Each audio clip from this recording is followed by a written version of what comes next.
Bueno, ya comieron, ya están más tranquilos. No como el pobre Juan que le tocó antes del break, y entonces la gente está como que me voy. Vamos un poquito tarde, entonces voy a acelerar un poquito. A veces la gente quiere tomar fotos frescos, al final hay un código QR, si quieren descargar los slides, los pueden descargar.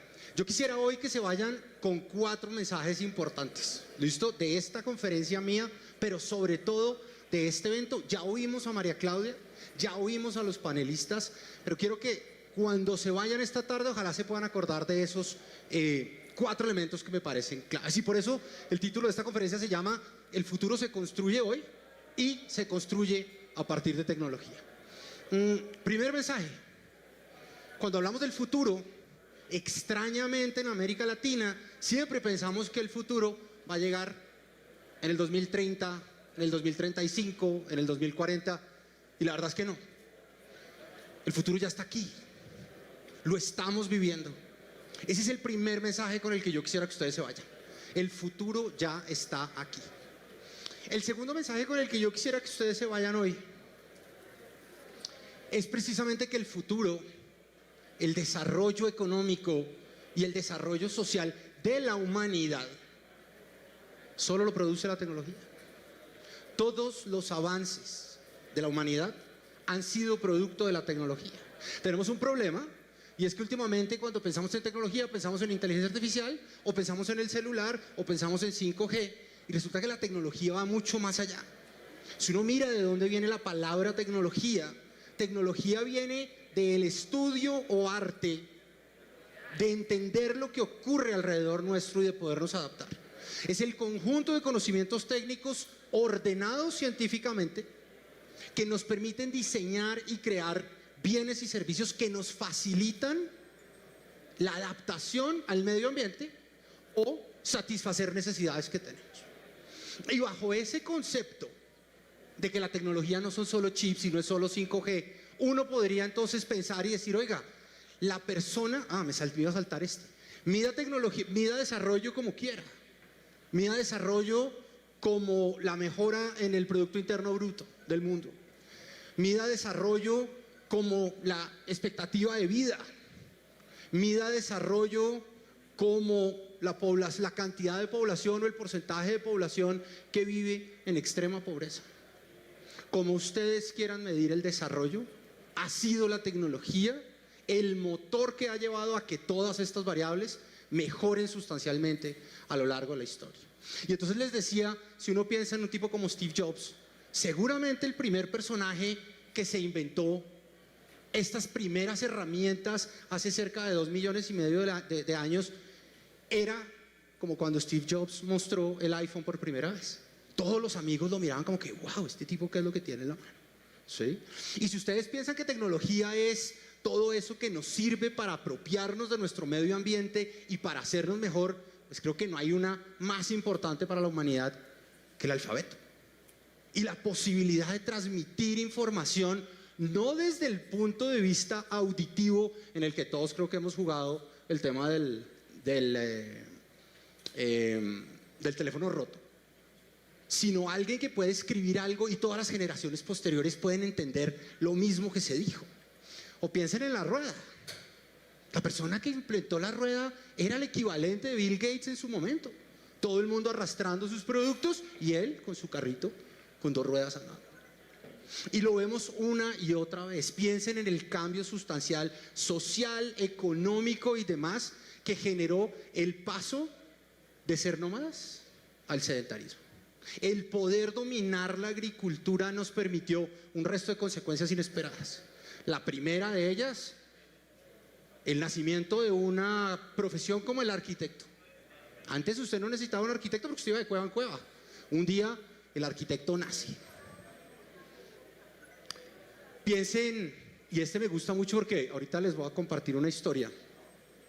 Cuando hablaba María Claudia de la primera revolución industrial y hablábamos del poder de cambiar el poder de los animales por el poder del vapor, aparecen estos telares mecánicos y empezamos a tener discusiones que hoy estamos teniendo. Oiga, cambien inteligencia artificial por las máquinas, nos van a dejar sin trabajo. Y entonces aparecen los esposos, padres, hermanos e hijos de esas tejedoras y empiezan a destruir esas primeras máquinas porque dicen nuestras mamás, hermanas, hijas y demás se van a quedar sin trabajo. Y claramente hoy sabemos, 200 años después, que es posible que este grupo de empleados o de labores se hayan desplazado, pero que al final del día se generaron muchísimos más empleos en la industria textil, solo por poner un ejemplo. Piense qué puede haber pasado si no hubiéramos incorporado la energía eléctrica a nuestro proceso productivo, o si no hubiéramos podido tener una primera llamada telefónica, que cuando hablamos hoy de tecnología, generalmente piensen en esto: el mundo, cada vez que introducimos una nueva tecnología, el mundo se achica cada vez más. Cada vez el mundo es más pequeño. El avión. Ir a Europa antes del avión era una odisea. Ir a Europa hoy es cuestión de 6 horas. Como decíamos con María Claudia, a veces es más rápido ir a Europa que ir a Medellín. Eso es otro tema. Piense cuando nos montamos en el modelo de la segunda revolución industrial y empezamos a decir, oiga, ya no voy a hacer yo todo, sino que nos vamos a partir esta línea productiva entre nosotros 6 y cada uno va a hacer un pedacito. ¿Cierto? Y entonces, ¿qué ocurre? Tenemos que empezar a marcar tarjeta porque todos tenemos que estar al mismo tiempo en la oficina. Pero ocurre otra cosa. Henry Ford pasa de producir un carro en 18 horas a producir un carro en solo 6. Y de la noche a la mañana tenemos que empezar a hablar de cosas y conceptos estructurales, sociales, como la semana de 5 días, que no tiene nada que ver con la tecnología. Pero hasta ese momento, si ustedes le preguntan a cualquier persona que trabajaba en el campo, el lunes o el domingo era igual. Empieza a funcionar la semana laboral de 5 días, cosa que en este momento está siendo reevaluada en varios ejercicios alrededor del mundo. O piensen, cuando hablamos de tecnología, piensen en qué pasa cuando Alexander Fleming descubre los antibióticos y cómo empezamos a ver un crecimiento de la expectativa de vida. Y entonces de nuevo viene otra consecuencia inesperada, y es, oiga, vuelven los jóvenes que no murieron en la guerra al trabajo, y no hay trabajo porque los viejos no se han jubilado. Y entonces es solo hasta ahí que implementamos algo que conocemos como el modelo actual de jubilación. Un modelo que va a tener que cambiar porque vamos a vivir más años, un modelo que va a tener que cambiar porque el sistema que tenemos no funciona, el modelo de Pay As You Go sencillamente no funciona porque la pirámide se ha invertido. Ya les dije 2 de las 4. La tercera tiene que ver con esto, y yo creo que esta es una frase que muchos de nosotros, que creo que pertenecemos a una misma generación, hemos oído una y otra vez a lo largo de nuestra vida. Y nos han dicho, la única constante es el cambio. Y eso es mentira. Y es mentira porque el cambio no es constante. Es mentira porque el cambio se está acelerando. Y se está acelerando gracias a la tecnología. Yo me imagino que ustedes, después del 2020, han sentido que el mundo va cada vez más rápido. Y de la noche a la mañana empezamos a oír y a ver una cantidad de terminología que se nos mete en la vida personal, en la vida laboral, en la vida social. Y a veces decimos, oiga, no soy capaz de aguantar el ritmo al que está cambiando la tecnología. La verdad es que esto está ocurriendo porque la tecnología se está apoderando cada vez de más aspectos de nuestra vida. Y entonces tiene uno que recordar a Gordon Moore. Algunos de ustedes seguramente conocen a Gordon Moore. Gordon Moore era el cofundador de Intel, y Moore básicamente lo que se dio cuenta por allá en 1965 es que cada 2 años, después lo movió a 18 meses, la capacidad de procesamiento de los chips se duplica. Es decir, que cada 2 años yo doy un paso el doble que el anterior. Como para que hagamos un ejercicio rápido, si yo hago 10 iteraciones y crezco linealmente, que es como la mayoría de los humanos sentimos que avanzamos, pues voy de 1 a 2 a 3 a 4 a 5 a 6 a 8 a 7 a 8 a 9 y a 10. Lo que Moore se dio cuenta es que en el caso de los chips eso no era así. De 1 iba a 2, pero de 2 no iba a 3 sino a 4, y de ahí iba a 8 y a 16 y a 32 y a 64, etcétera, etcétera. Y entonces se sienta uno y dice, oiga, han pasado más o menos 45 iteraciones desde que Moore nos dijo, oiga, esta es la ley de Moore, y esto lo hemos venido viendo y sigue creciendo. Y entonces uno dice, ok, entonces no voy a pasar de 1 a 45, sino de 1 a... ¿Alguien quiere votar un número? ¿Nadie? ¿Cuánto? Casi. 18 trillones. 18 trillones. Esa es la velocidad a la que crece la tecnología. Y en la medida en que usamos tecnología para más cosas dentro de nuestra vida crece y se mueve más rápido. Lo más interesante es que hoy estamos aquí, en el vértice, y que cada paso que vemos es un paso el doble de grande que el anterior. Eso quiere decir que en los próximos años vamos a ver muchos más cambios que en los últimos 20 años que hayamos visto. Piensen, por ejemplo, aquí voy a decir una cosa que va en contravía de lo que dijo un panelista antes. ¿Cuándo empezamos a hablar de inteligencia artificial? En realidad empezamos a hablar de inteligencia artificial en 1956, no hace un año. Fue en 1956, en el Dartmouth Summer Research Project, que salió por primera vez el término inteligencia artificial. ¿Cuándo empezamos a hablar de cloud computing? Fue en 1970 cuando empezamos a hablar de cloud computing. Y cuando hablamos de cloud computing, sí, arrancamos en 1970 y luego de eso vimos el Internet en 1983. Y solo fue años después, casi hasta 1994, que esas primeras implementaciones de la nube se volvieron realidad. Y fue solo hasta 1995 que la gente logró entender qué era el Internet. Y quisiera que hoy se vayan también con una fecha importante que es la de 1995. ¿Por qué? Porque lo que pasaba en 1995 es el equivalente a lo que está pasando hoy. Y quisiera ponerles un ejemplo. Miren a Bill Gates explicando qué es el Internet en 1995. Do you know anything about that? Sure. What the hell is that exactly? Well, it's become a place where people are publishing information. Right. So everybody can have their own homepage. Companies are there. The latest information. It's wild what's going on. You can send electronic mail to people.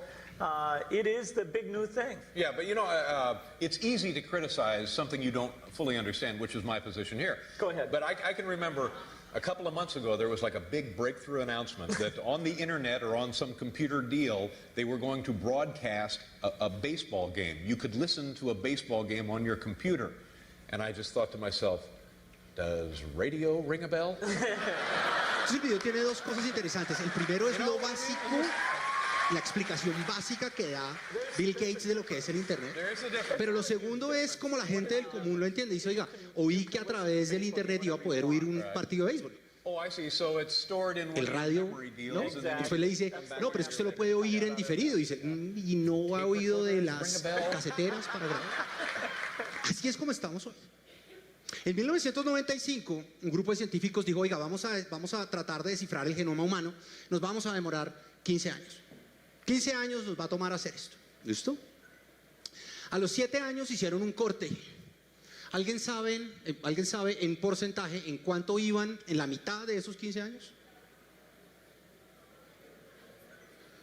Iban en el 1%. Entonces salieron las críticas y dijeron, oiga, si vamos al 1% y ya llevamos 7 años, vamos a necesitar otros 695 para poder completar. Y la verdad es que acabaron a tiempo. Y acabaron a tiempo porque empezaron a mirar el problema de la biología de la misma manera en que vemos el tema de la tecnología. Y entonces los pasos fueron incrementales, exponenciales, duplicando lo que habían logrado hacer el año anterior.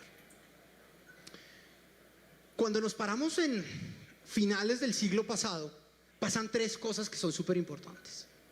La primera es el boom de las .com, en el que básicamente compañías como Sirion, del nombre que tuviera en ese momento, tendieron cable por todo el mundo y luego ese cable empezó a bajar de precio. Después en el 2007 aparece el iPhone y genera la revolución móvil y después hacia el 2010 aparecen las redes sociales y básicamente de la noche a la mañana una cantidad de elementos físicos que teníamos se materializan, se desmaterializan y nos quedamos con ellas como una aplicación en un teléfono. Y les decía yo, esa explicación básica que daba Bill Gates. Y yo me pregunto si Bill Gates en ese momento era capaz de ver que el Internet nos iba a permitir sacar el teléfono, oír una canción y que nos dijera qué canción es y poderla descargar. O si nos iba a poder permitir, sin necesidad de satélites, saber cuál era la ruta que debíamos tomar hoy para venir a este evento.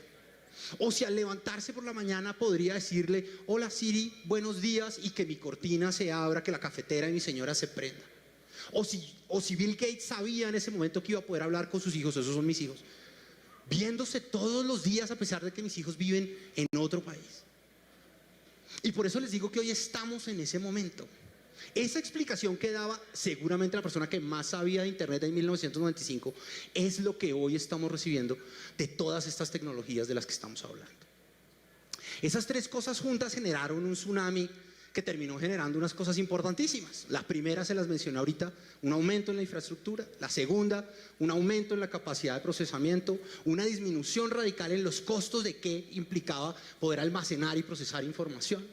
Cómo mejoramos la compresión de datos, entonces ahora podemos enviar más datos por las mismas vías. ¿Cuál es la velocidad de transmisión de datos? Y empezamos a producir, y creo que fue Ana Karina, de pronto fue la que dijo, data, y más data. Y la verdad es que cuando hablamos, por ejemplo, del modelo de inteligencia artificial, ¿por qué tuvimos ese gran invierno de la inteligencia artificial desde 1956? Porque necesitaba una capacidad de procesamiento gigante, porque necesitaba una capacidad de almacenamiento gigante y porque necesitaba data y más data que no teníamos en ese momento. Esas son las tres cosas que hacen posible que el año pasado, de la noche a la mañana, todo el mundo diga, nos comió la inteligencia artificial. Cada 2 años estamos duplicando la cantidad de información que producimos. Para el 2025 vamos a producir 175 zettabytes. Para los que no somos ingenieros, un zettabyte son 1.000 millones de terabytes. Y de la noche a la mañana entonces nos cae el COVID. Y el COVID fue importantísimo para esta revolución por una sencilla razón. Yo no sé si conocen este teorema de la difusión de Everett Rogers. Es un teorema que básicamente dice, oiga, ¿cómo adopta la gente cualquier innovación? No tiene que ser una innovación tecnológica. ¿Listo? Y él dice, mire, esto está dividido en 5 grupos. Los que innovan, aquellos que son super early adopters, que en la mayoría de los casos yo creería que ustedes son ese early adopters de su familia. Después vienen la mayoría temprana y después vienen los que se quedan rezagados. Aquí están, por ejemplo, en estos laggards, están esas personas que todavía cuando ustedes les mandan el formulario para crearse como proveedor, les preguntan número de fax. Y ese personaje todavía está aquí. Ahora lleguen y revisen si todavía nos piden los números de fax a los proveedores. ¿Qué fue lo importante del COVID? El COVID cogió esta curva y la acható. Y la acható para muchas cosas que eran básicamente preceptos sociales. ¿Sí? No, yo no voy a pasar la tarjeta así porque de pronto me roban, yo meto la tarjeta en el datáfono. No, yo firmar no te recibo así, tengo que ver tu letra en manuscrito. No, códigos QR, no. Teletrabajo, no. Comercio electrónico, mis papás nunca hicieron una transacción en línea antes del COVID. Ahora, mi papá ya no va al banco. Dice, no, ya entendí, ya no me da susto. Entonces, ¿qué fue lo que hizo el COVID? En realidad importantísimo para la adopción tecnológica. Destruyó unos preceptos sociales que teníamos y que teníamos sobre todo en América, ¿sí? Y en Europa. En Asia había muchas de estas cosas que ya funcionaron.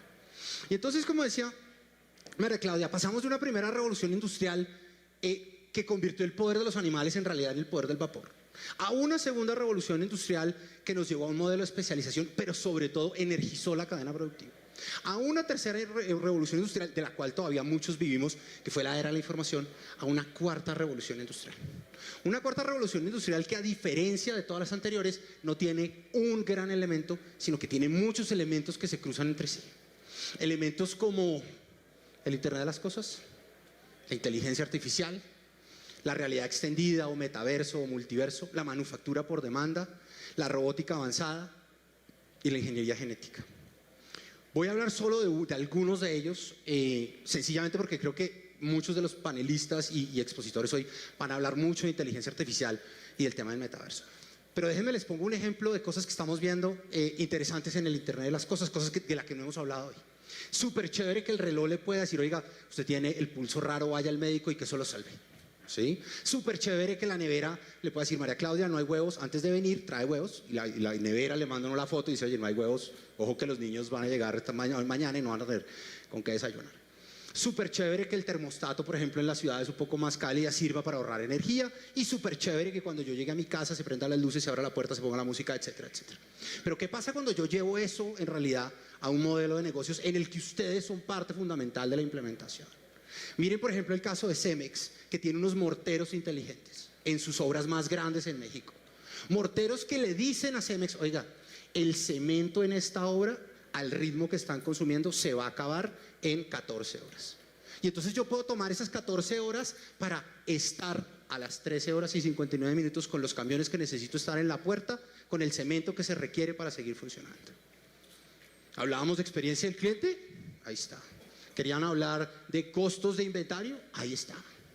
El Internet de las cosas va a ser fundamental para crecer en la industria en América Latina. Estamos viendo compañías como Rolls-Royce que producen motores de avión, que le dicen a las aerolíneas, oiga, si yo le ahorro el 3% de la gasolina, ¿usted me paga un pedacito? Y todas las aerolíneas le dicen, claro. Y entonces los motores de Rolls-Royce ahora tienen unos sensores que le dicen al piloto, oiga, en este vuelo específico, con esta carga específica, en esta ruta específica, con este peso específico, haga esto.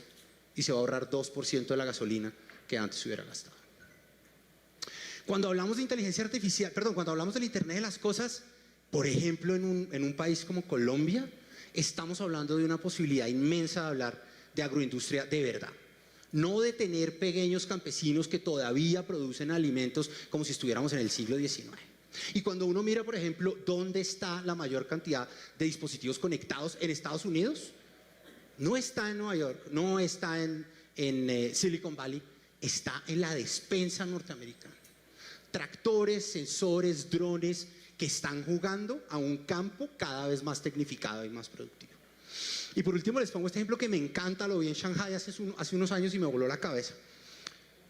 Usted tiene un accidente, llega la ambulancia, meten su nombre en el computador, saben usted quién es y saben cuál es su historia médica. El paramédico dice qué lesiones tiene y el sistema le dice al paramédico, oiga, llévelo a tal clínica. No necesariamente es la clínica más cerca, porque el sistema sabe que esas lesiones que usted tiene las atienden mejor en una clínica donde están los especialistas, donde están las máquinas, etcétera, etcétera. Y le dice a la ambulancia, váyase por esta ruta, no solo porque sabe cómo está el tráfico, sino porque el sistema puede ir cambiando los semáforos alrededor de la ruta para que la ambulancia llegue más temprano. Y faltando 1 minuto para llegar, le dice a los médicos y enfermeras, viene este paciente con estas características, está a 58 segundos para que usted esté en la puerta y lo reciba. Cuando hablamos de ciudades inteligentes, eso es una ciudad inteligente. Voy a hablar de inteligencia artificial solo un poquito. Intelligent inhabitants of that future world won't be men or monkeys. They'll be machines. The remote descendants of today's computers. Este es un video por allá de 1969 de la BBC. Present-day electronic brains are complete morons, but this will not be true in another Y él generation. decía, los computadores que They will tenemos start son to think, unos and idiotas al lado de eventually lo they que will vamos a ver. completely outthink their makers. Y hoy estamos ahí. Hoy estamos en ese momento I don't see why it should be. donde efectivamente esos computadores dejan de ser tontos y toman nuestro control. Gracias a la inteligencia artificial. Y todos usamos inteligencia artificial. Si usan un asistente digital, usan inteligencia artificial. Si de hace unos años para acá sienten que se volvieron grandes fotógrafos, no se volvieron grandes fotógrafos. Su teléfono tiene un chip especial, una red neuronal especializada en que usted tome mejores fotos. Detección de cáncer, inteligencia artificial. Y ojo que esta es una noticia como del 2010. Finanzas, inteligencia artificial. Esta es una noticia del 2017. Abogados, data centers, etcétera, etcétera. Pero el año pasado entonces aparece ChatGPT, ¿cierto? Y tiene un efecto interesantísimo cuando la gente dice, oiga, este algoritmo es más inteligente que los que estudian para medicina, entonces podría ser médico. Y los primeros en brincar son los niños, como decía María Clara, son los niños. Y todos los niños brincan y entonces empiezan todos los colegios a decir, vamos a prohibir, vamos a prohibir, vamos a prohibir, esto es ilegal, vamos a echar gente, vamos a bloquear. Porque los niños no pueden usar ChatGPT para aprender. Esta discusión ya la tuvimos. Esta discusión la tuvimos hace como 45 años cuando los profesores de cálculo se quejaban porque los estudiantes estaban usando calculadoras en los exámenes. ¿Y qué hicimos? Lo que dijo María Claudia ahorita. Cambiamos el modelo como medíamos cómo aprendía la gente matemáticas o cálculo. Y aquí tiene que pasar exactamente lo mismo y lo dice todo el mundo. No va a destruir la educación, tiene que cambiar la manera en cómo le enseñamos, pero sobre todo en cómo medimos a los niños. Todos ustedes vieron esta noticia, todos la vieron. El padrino de la inteligencia artificial dice que nos vamos a morir y todo el mundo dice, esto es igualito a la bomba atómica y esto es el caos, bla, bla, bla, bla, bla. Menos de una séptima parte de ustedes leyeron la siguiente noticia que dice, oiga, por cada uno de esos hay 7 que dicen, oiga, no, necesitamos una regulación, necesitamos entender desde el punto de vista ético cómo lo manejamos, pero al final del día la inteligencia artificial puede hacer cosas fantásticas por nosotros. Si hace un año le preguntaban a Midjourney, oiga, dibuja un cuadro de una niña de pelo rubio enfrente de unas flores, esto era lo que el algoritmo les votaba. Si hoy le preguntan a Midjourney que les haga eso, esto es lo que votan. Ella no existe. Así como no existe esta foto, así como no existe este señor, así como no existen estas señoras, así como no existe esa modelo, y así como el Papa no se puso ese abrigo. Todos lo mandaron por el chat de WhatsApp. Uy, ¿vieron el abrigo del Papa? No, el Papa no se puso el abrigo.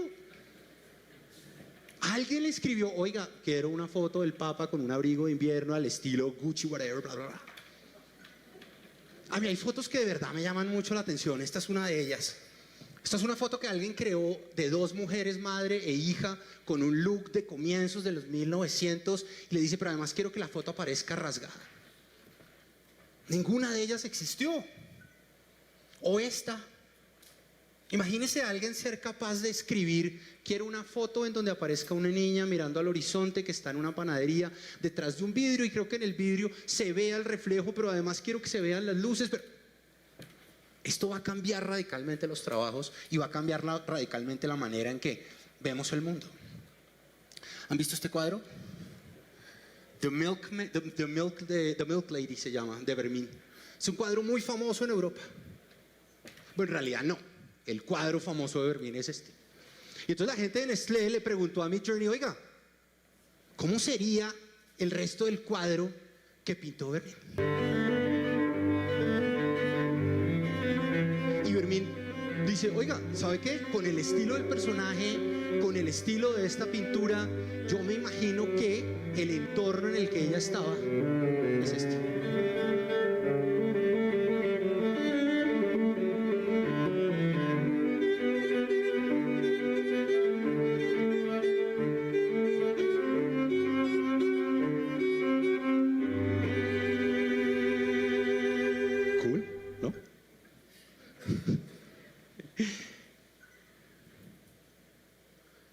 Oigan este.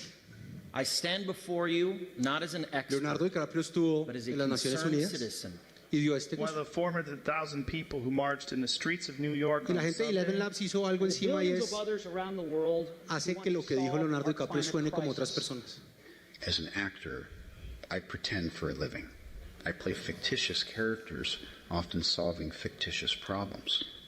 I believe that mankind has looked at climate change in Y that entonces same cuando way. hablamos de ciberseguridad ya estamos empezando a oír casos de una persona que dice, oiga, me llamó mi jefe, me dijo, cerramos un negocio, necesito que gire $1 millón para pisarlo, ya le voy a mandar un correo con los datos, y el personaje dice, mi jefe me llamó y me llegó un correo de mi jefe y por eso giré $1 millón, y su jefe estaba ahora de vacaciones.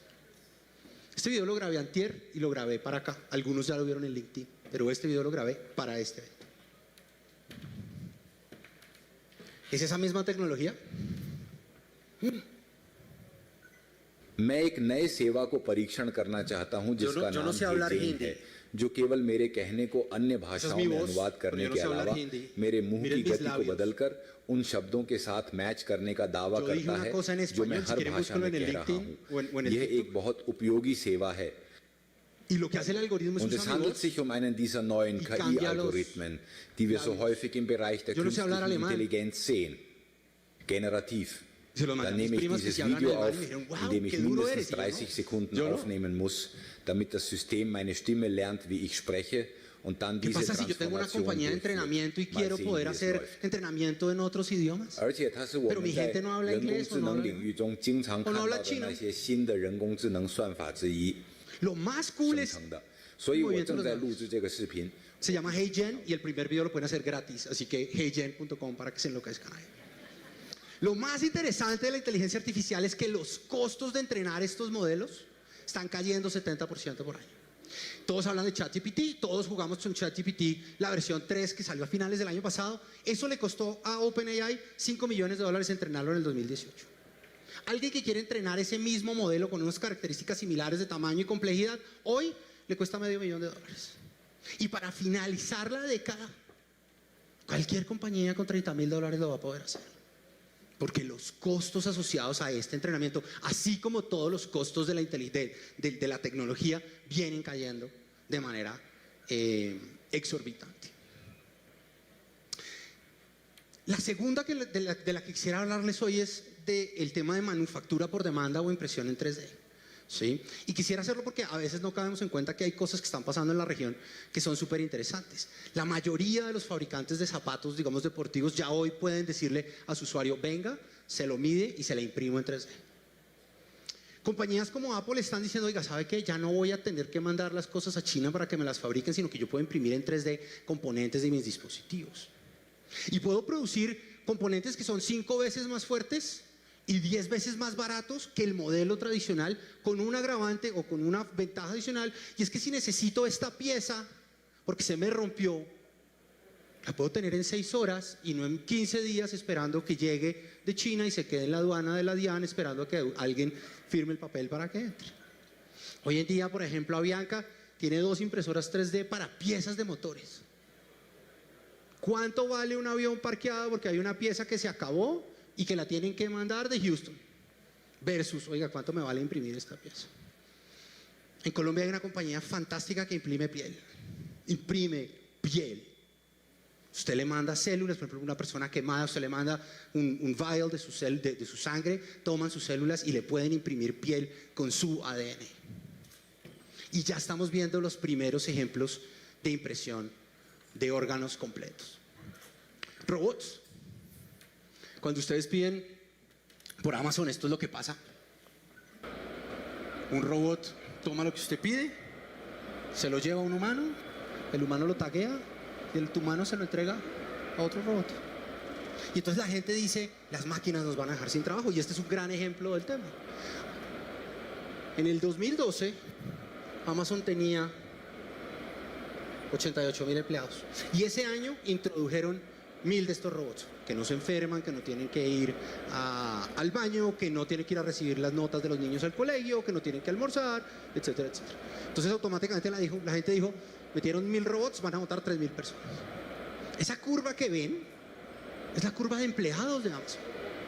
Amazon hoy tiene más de 1.100.000 empleados, porque introdujeron 1,000 robots que hoy en día son 350,000 robots. Pero además esa curva, si van y la miran, también es la curva de cuánto vende Amazon, de cuántas son las utilidades de Amazon y de cuánto es el valor de mercado de Amazon. ¿Por qué? Porque al cambiar algunas labores por un modelo automatizado en donde puedo usar inteligencia artificial, puedo mejorar la compañía y atraer más clientes. Estos son robots, por ejemplo, que miran lo que pasa en las tiendas. Entonces la gente que trabajaba en las tiendas decía, oiga, ¿sabe qué? Nos vamos a quedar sin trabajo porque casi la mitad del día yo hago esto. Y lo que ha pasado en esas tiendas es que la gente no tiene que hacer esto, y entonces la gente puede atender mejor a las personas que vamos a las tiendas. ¿Sí? Yo no sé las señoras, pero a mí siempre me toca buscar al niño de Carulla y decirle, oiga, qué pena, ¿sabe dónde está la mostaza? ¿Sí? Y el personaje hoy, que ya no tiene que hacer esto, tiene más tiempo para atenderme a mí. Entonces cuando yo salgo y me dicen, oiga, ¿cómo le fue? Digo, servicio es excelente. ¿Y va a volver? Claro que va a volver. ¿Va a comprar más? Claro que voy a comprar más porque me atendieron mejor. Y hoy hay robots para construcción. Y hoy hay robots para el tema del agro. Estos son más cool porque vuelan. Ups. Hoy hay robots que hacen lo que ustedes quieran. Y cada vez estamos viendo más robots en ambientes no controlados. Este me gusta mucho porque la gente ve estos robots que los usó la gente de Amazon para llevar, los usan para llevar productos, y la gente dice, ay, pero es que es en Estados Unidos. Y uno dice, sí, pero usted se le olvidó que Rappi en Medellín usó esos mismos robots durante la pandemia para llevar productos a zonas donde los niveles de COVID eran mayores. Pero además esa compañía es una compañía colombiana que se llama KiwiBot. Hoy vemos robots en aeropuertos, entonces ya no van a ver esos videos de la gente tirando sus maletas. Ahora va a ser el robot el que tira sus maletas. Robots como estos. La patrulla fronteriza de Estados Unidos compró 2,000 de estos aparatos. ¿Usted se imagina el susto de un migrante que cruza el Río Grande y al otro lado le aparecen 4 de estos personajes? Hoy en día en Estados Unidos es más barato contratar por horas un robot que pagarle a una persona. Claramente vamos a ver ese mismo modelo de desplazamiento. Y en América Latina estamos viendo un interés grande de las compañías por utilizar robots, y en Colombia ese número es bien importante. Claramente el robot más cool de todos, lo mencionó María Claudia ahorita, es el carro que se maneja solo. No sé si vieron, pero busquen ahorita, si quieren cuando salgan en TikTok, busquen Samir Stefanko y vayan y miren mi video montando en uno de estos carritos. Espera a ver si sale. Sí, en uno de estos carritos de Cruise. Es una experiencia surreal montarse en un carro que se maneja solo. Un carro que se estrella 5 veces menos de lo que se estrellan las personas. Y un carro que tiene dos particularidades súper importantes. Es un robot. Aprende de la noche a la mañana sí, aprende de manera rápida. Pero además lo que aprende uno lo aprenden todos. ¿Qué pudiéramos hacer nosotros si pudiéramos aprender de la noche a la mañana cualquier cosa? Pero además, ¿qué pudiéramos aprender si lo que aprendió usted automáticamente lo aprendo yo? Esa es la velocidad. ¿Se acuerdan de los luditas que destruían las tejedoras? Ok, este es un man en San Francisco destruyendo el carro porque no quiere que haya carros autónomos. No sé, me imagino que trabajará en Uber o algo así. O debe ser hijo de... no voy a decir porque después me regañan. Les hablaba de 1995 y les decía al comienzo, ¿se acuerdan de esa explicación de Bill Gates? Hoy estamos en el equivalente de ese 1995 para estas nuevas tecnologías. Pero además quisiera que cayeran en cuenta que hoy estamos más cerca del 2050 que de 1995. Y que los cambios que hemos visto en el pasado son una fracción de lo que vamos a ver en el futuro. Y con eso quisiera darles mi último mensaje. Y es, el desarrollo de este país está en manos de ustedes. El desarrollo de este país no lo hacemos quejándonos todos los días en Twitter, sino que lo hacemos tratando de llevar el país al 2050 con tecnologías, con innovación, contándole a nuestros clientes qué está pasando y qué podemos hacer para que podamos pensar a futuro y no hacia atrás. Espero que les haya gustado. Si quieren los slides, ahí están. Muchas gracias.